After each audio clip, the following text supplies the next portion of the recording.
어제 근데 브리핑도 되게 황당했다며요. 그러니까 한국일보에 한국일보 이면 다시 보여주십시오. 거기에 산업부 출입 기자가 기자 수첩을 써놨어요. 저렇게. 그러니까 기자도 황당했던 거예요. 어제 상황이.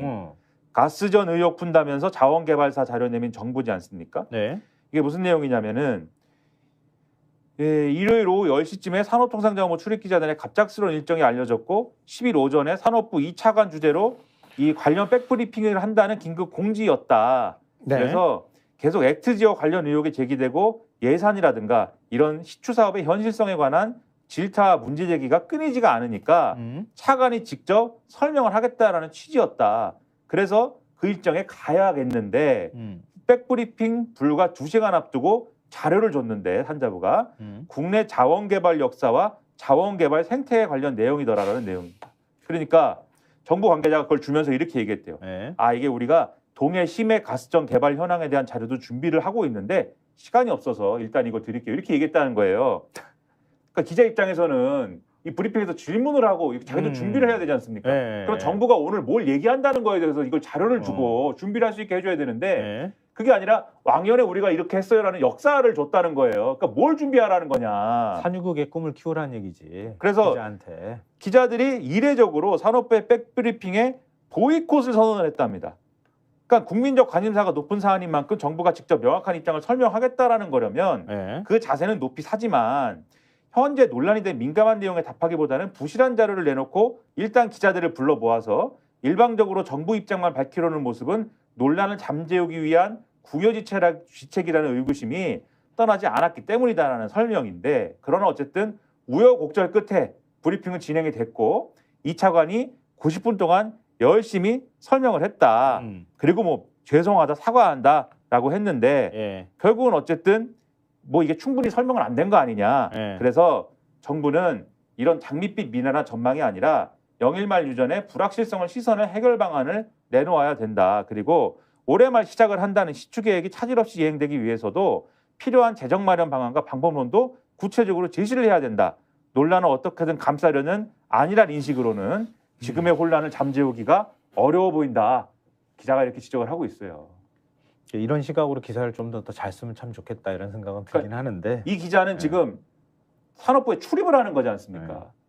출입을 맨날 보는 사이인 거잖아요. 산자부랑. 그렇죠. 오죽 열받으면 이걸 따로 쓰냐고요. 이 기자는. 그래서 이런 건 또 잘 찾아. 잘 찾아서 산자부 관계자들이 서운해 누구 기자 뭐 이렇게 얘기하고 그래요. 경험해 보면 그렇거든요. 자, 경향신문 사설 보여주십시오. 액트지오 실내 빨간불 동해 광고 의혹 규명 후 시추 예산 짜라. 이렇게 지금 사설을 쓰고 있는데요. 동해 심해에 대규모 가스전 가능성이 있다는 미국 자문업체 액트지오의 분석과 신뢰성에 잇따라 물음표가 달리고 있다. 그런데도 정부는 가스 탐사 시추를 위한 예산안 검토에 착수했다. 풀어야 할 숙제가 잔뜩 있는데 절대 서두를 일이 아니다. 지금껏 제기된 의혹을 철저히 규명하고 국회가 관련 예산을 심의해도 늦지 않다. 이러면서 쫙 그동안에 뭐 아까 좀 연구논문의 공동 저자가 교차 검증에 참여했다는 사실이나 이런 것들을 얘기하고 있고요. 액트지오를 둘러싼 의문이 양파 가득 꼬리를 물고 있다. 이렇게 하면서 그동안에 사실 저희가 전해드렸던 내용하고 다 비슷하게 이런 내용들이 같이 나온 거예요. 우드 사이드가 철수한 지 1개월 만에 그 우드사이드라고 하는 글로벌 기업이 판단한 거하고 정반대의 검증 결과를 내놨던 거잖아요. 액트지오라는 회사에서. 그걸 또 대통령이 직접 20% 성공 가능성에 도취돼서 직접 브리핑하고 이 사업을 속단하고 밀어붙인 정황이 속속 드러나고 있다. 그런데도 시추 예상 비용으로 잡은 5천억 원 가운데 일부를 내년도 예산안에 반영하는 방안을 정부가 검토하고 있다.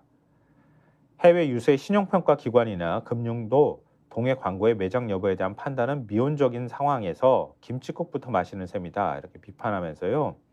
수천억 예산을 새로 투입할 일을 의혹 쌓인 컨설팅 업체의 말만 듣고 추진할 일인가?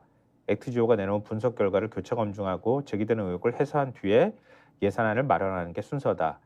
예산 편성과 증액은 국회를 통과해야 한다.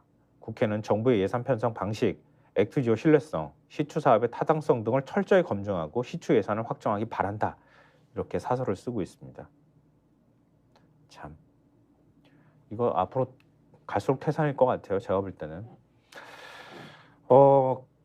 그런데 지금 당장 국민들한테 피부로도 와닿는 일이 있잖아요. 지금 의사들 집단 휴진 결정하는 문제 이거 어떻게 되는가 궁금하실 분들이 있을 것 같아요. 중앙일보 1면 보여주십시오. 자, 신고하고 휴진하라. 정부 진료 명령 강공. 지금 강공 드라이브를 걸고 있다 이런 건데요.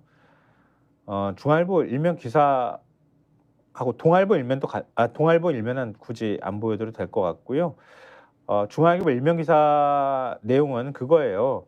대한의사협회가 18일 전면 휴진을 좀 예고한 상황이잖아요. 그러니까 그 일종의 이제 회원들인 거죠. 회원들한테 설문조사를 돌린 결과 거의 뭐 압도적 찬성으로 휴진하겠다, 강경한 태도를 보여야 된다 이렇게 의견이 나왔고 그래서 의협이 공개적으로 어제 밝혔잖아요.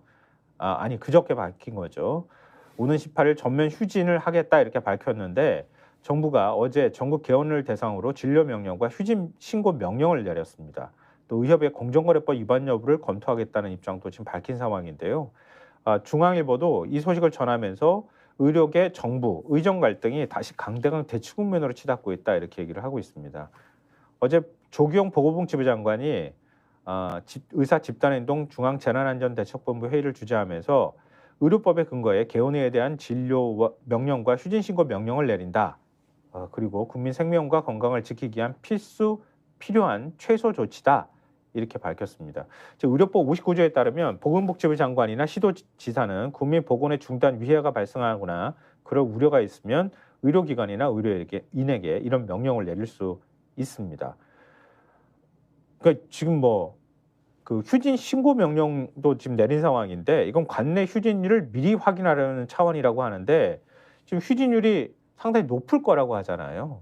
동아일보 5면도 같이 좀 보여주십시오. 동아일보 5면을 보면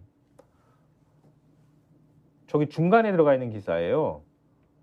휴진 참여율이 50%가 넘을 거라는 거 아닙니까?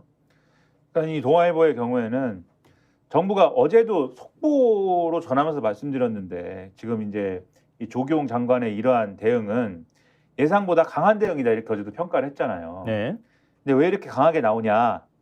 집단 휴진 결의 하루 만에 그것은 예전보다 휴진 참여율이 높을 가능성이 있다고 보기 때문이다라고 동아일보는 기사를 쓰고 있는 겁니다. 다급해졌다는 거잖아요. 의료계 안팎에서는 60%가 넘는 총파업 투표율 등을 감안할 때 휴진 참여율이 50%를 넘길 것이라는 예측이 나온다라고 썼는데 네. 2020년의 경우에는 의원급 휴진율이 첫날 32.6%에 달했으나 마지막 날은 6.5%에 불과했다.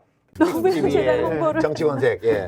다시 제가 말씀드리죠. 예. 구독, 좋아요, 사랑입니다. 예.